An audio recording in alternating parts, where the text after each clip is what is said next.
Good morning, everybody. This is Stephen Pugh of the Home Bible College. I want to give an introduction to the studies for March for the fourth year students.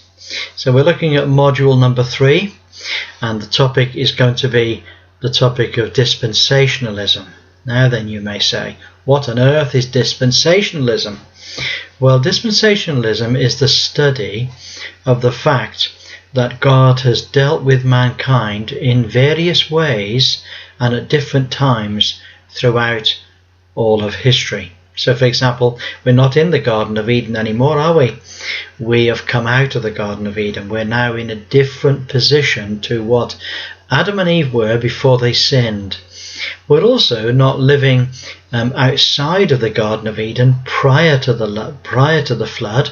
That's what we call antediluvian times, and those antediluvian times, the time before the Great Flood, were very different times to the times after the flood. There's all sorts of differences that God has had in his world between the world before the flood and the world after the flood. In fact, when we go to Peter's letters, he talks about the world that then was, and he then talks about the world that is now. So there's quite a different world between before the flood and after the flood.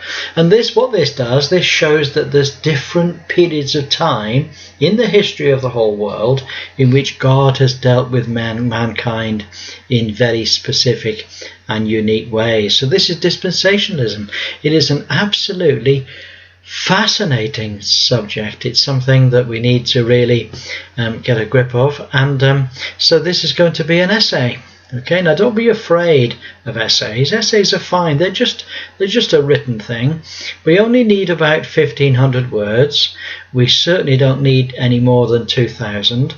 The requirements for submitting the essays are going to be fairly strict, and we're going to be marking it and giving you an actual score. So it's 1,500 words and no more than 2,000. It should take about a month to do. And come and talk to me.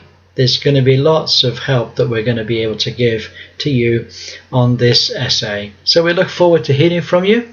I'm certainly going to be looking forward to reading your thoughts. Well, God bless you, and catch up with you during the month. Bye for now.